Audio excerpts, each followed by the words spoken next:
last lecture we had finished with the last topic of this chapter, the theory part we had done, and only now some numericals are left. So today's lecture, let us now finish with the remaining numericals. Now, as you know, the last numerical which I took in the last lecture, that was based upon empirical formula and molecular formula. Now let us take one or two numericals based upon the same concept, and after that we take one or two numericals based upon the chemical equations, which are also very easy. Fine.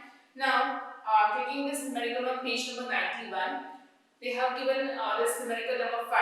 State the empirical formula of each compound whose molecular formula is, they have given two examples. First is C5H10 and other one is H2CO2. So what is given basically that the given thing is that molecular formula is given, and based upon that you are supposed to write down its empirical formula. Now to solve such numericals, first of all, its numerical is very easy. You should know what is the meaning of molecular formula and what is the meaning of empirical formula. So the first thing they have given the first molecular formula as, this is molecular formula C5H10. Now, as we have studied previously, empirical formula is nothing but the simplest whole number ratio of different atoms of elements which are present in the molecular formula. So if this is the molecular formula, now let us take the simplest ratio of these two atoms. Which are the two atoms present over here? Carbon and hydrogen. So now let us write down the numbers what they have given in the molecular formula. This is 5:10. Fine. Now we can divide both these numbers by 5 and get the simplest ratio as 1:2. It's fine. So if 1:2 is the simplest ratio, now what is the next job? Just write down the same numbers again. C as to hydrogen, so it is 1:2. So its empirical formula will be C1 and hydrogen it is 2. So this is the answer for empirical formula of the compound which is having the molecular formula C5H10. So very easy, just wherever you are having the molecular formula, just divide the numbers of the given atoms present in the compound by the simple number, so that both the numbers are divisible by that particular number, and get the smallest ratio. Combine both these atoms for whichever number of atoms are present, so that we will get the empirical formula. Fine. So this was over with the first molecular formula question. Now let us now move towards the second one. In the second one, they have given, this is B, it is H2CO2. This is the molecular formula. Now, if you see this particular formula, there are three different atoms present. So just write down the three atoms, H has to C has to O. Fine.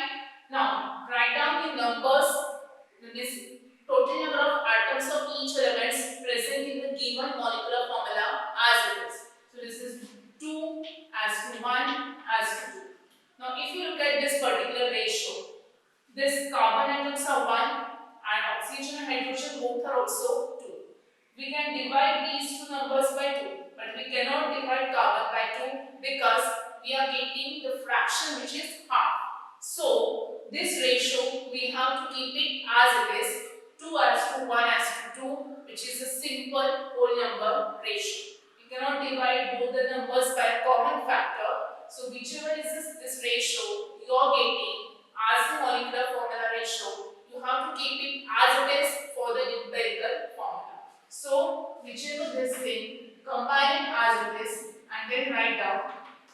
This is again 2 as to 1 as to 2, and this will be H2CO2. So the empirical formula and the molecular formula, the answers are one and the same. Molecular formula is same as empirical formula. See, many times they will give you to confuse you that one formula is given and you may think that the empirical formula should be different. It is not at all like this. Many times it may happen that the compound is having the molecular formula and empirical formula, both one and the same. Fine. So don't get confused. You are supposed to get the simplest ratio only when all the numbers are divisible by a common factor. Otherwise, keep the molecular formula as it is. And write down the same answer as the empirical formula. Fine. So I hope this point is very clear. Then after this one, we will now move towards the one more numerical based upon this empirical formula.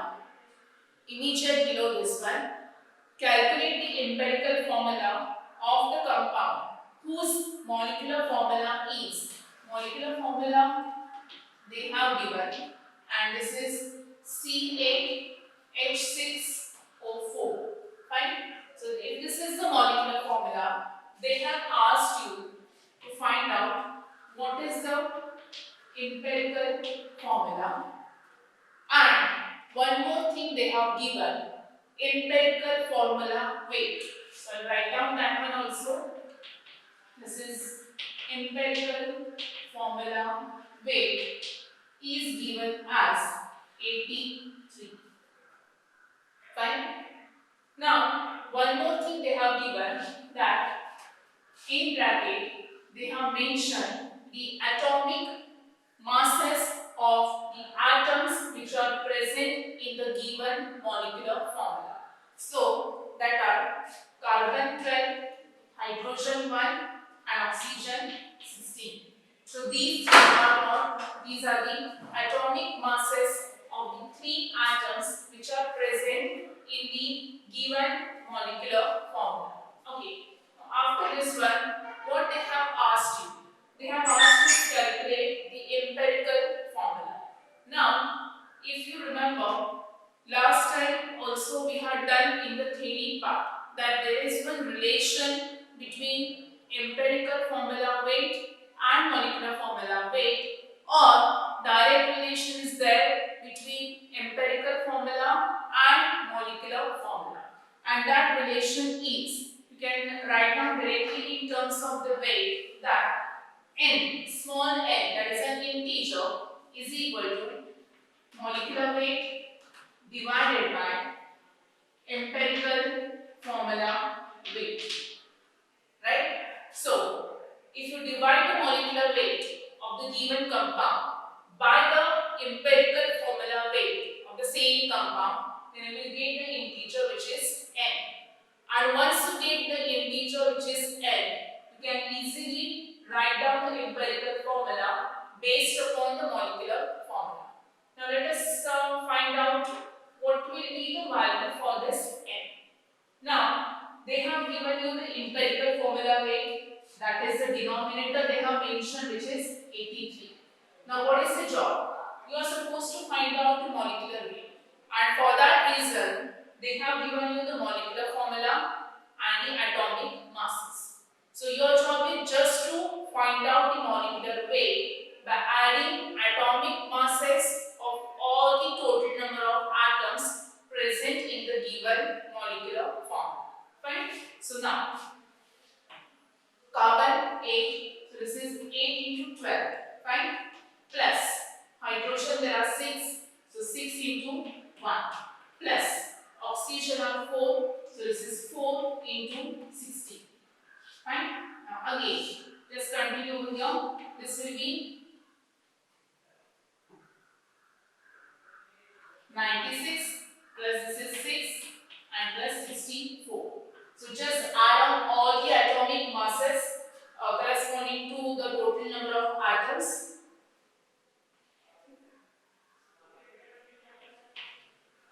So you are getting the answer as 166. So what is this 166? 166 is the molecular weight, or you can say the molecular formula weight. Now whatever this answer you are getting, this is the answer for what? The numerator. So just substitute over here molecular weight as 166. Now if you see this particular ratio, then 83 2s are 166. Fine. So your answer for n comes out to be 2. And is this integer n is equal to 2. Now before I erase this, I just explain once again what I had done.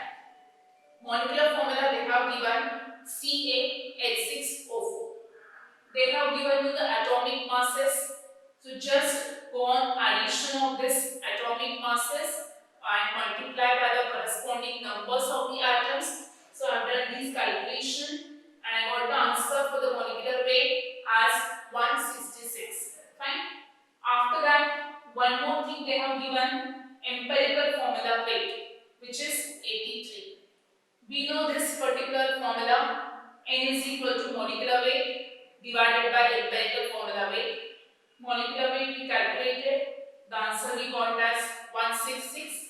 Empirical formula weight is given, which is 83. So just write down this 83, 166 by 83. Now getting the answer for N as 2. Now, once you get the answer for this integer N as 2, what is your job left? You are supposed to find out the empirical formula based upon this N and based upon molecular formula. So this is also very easy. The next formula comes up, or the next relation is that this molecular formula. Keep in mind all these formulas are very easy. No big calculations are there. So molecular formula is equal to empirical formula multiplied by N, which is the integer just now we found out. This N value is different for different formulae and different numericals. Now, we are supposed to find out empirical formula. So take it on this side. So empirical formula is equal to molecular formula divided by N. Fine.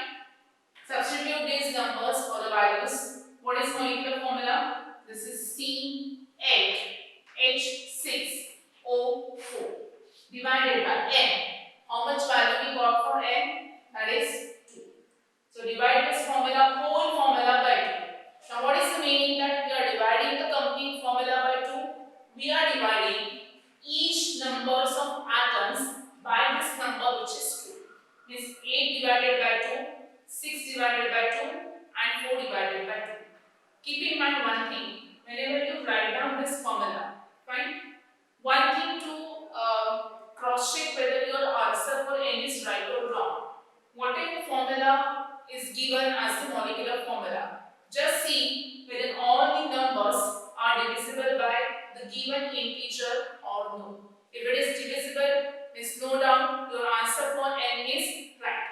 If it is not, if it is coming something else, if any number is not divisible, means your answer is wrong.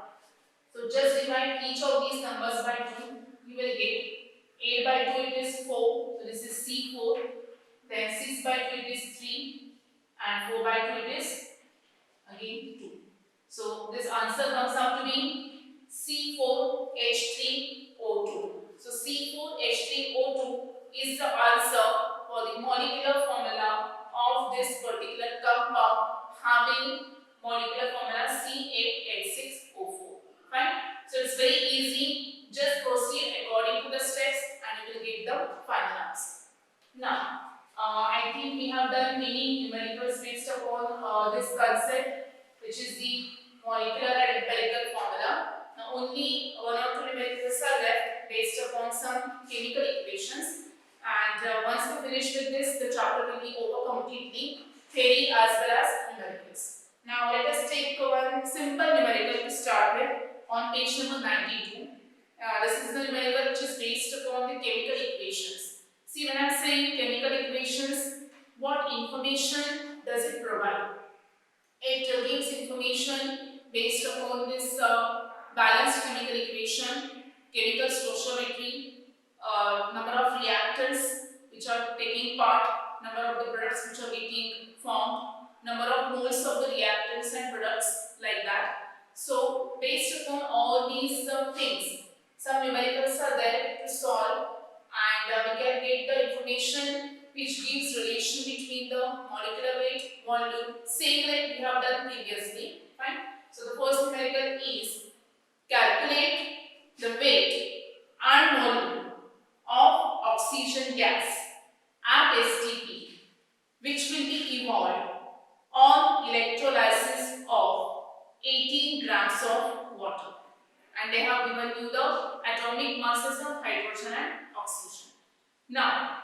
Carefully read the numerical, each numerical before you start solving. What they have given over here.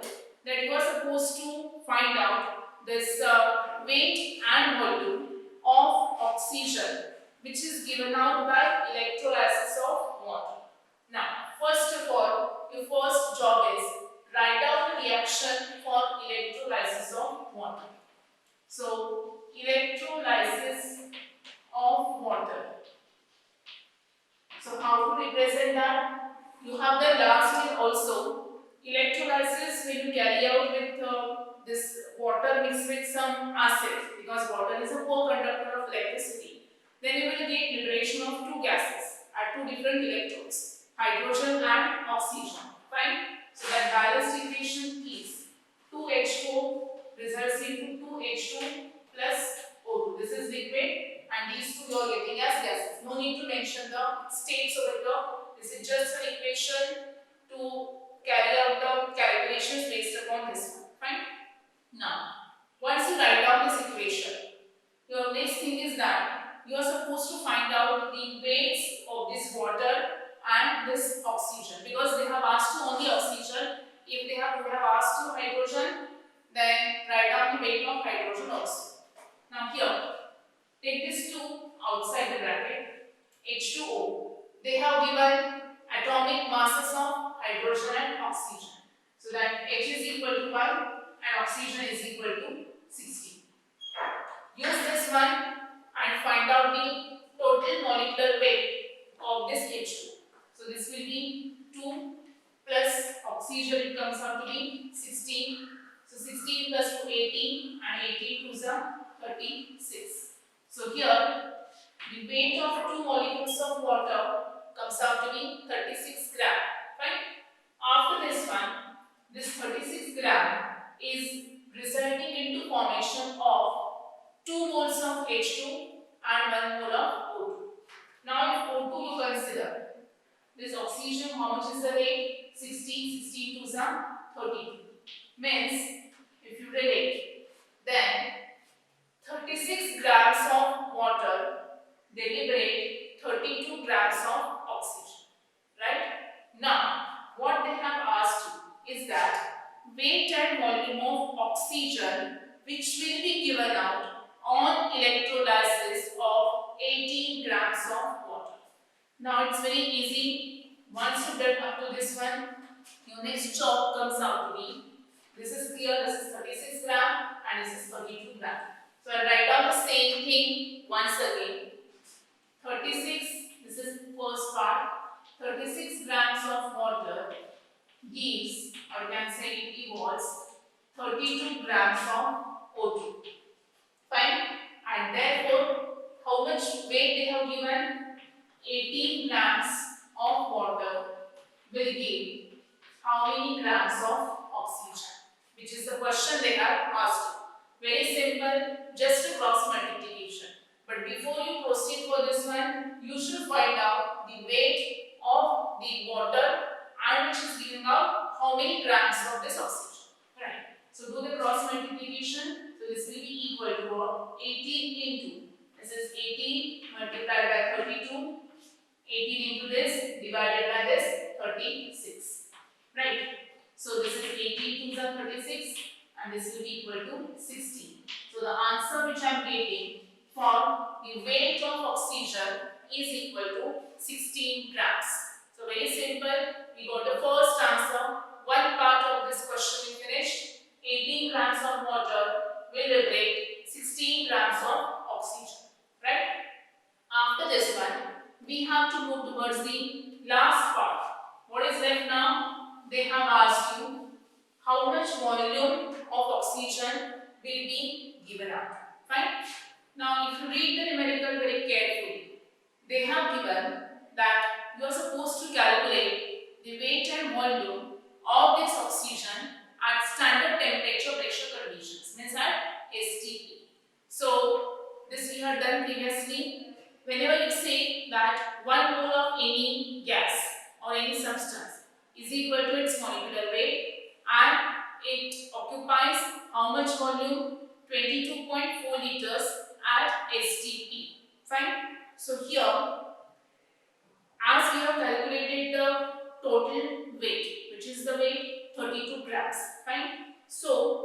32 grams of oxygen is equal to 1 mole, that is equal to 22.4 liters. Fine. Now, once again, what we will do is that this equation is there in front of you. This is 36 grams. This is giving out 32 grams of O2. Right? From this equation, you are supposed to take the help of equation itself. Right? No necessity to go for any other calculations. Based upon the equation only, you are supposed to calculate all the things. So 36 grams of this water is liberating 32 grams of O2.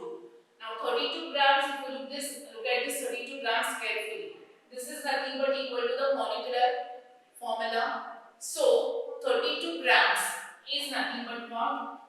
32 grams is equal to 1 mole of O2. Why? Because it represents molecular weight. Now 1 mole of any gas at STP occupies how much volume? It occupies 22.4 liters at STP. Right? So, if you are getting 32 grams of oxygen as the molecular weight, so that is equal to 1 mole. 1 mole always occupies 22.4 liters at STP. Now, we will write down in the same way once again. So, 36 grams of water gives how many? 22.4 liters of O2 at STP. Fine. What we have changed? Same thing we have written like the first part, but only in place of weight we have changed it to volume. And therefore, how many grams they have asked you? They have asked you 18 grams. So 18 grams of this H2O will be how many liters of O2?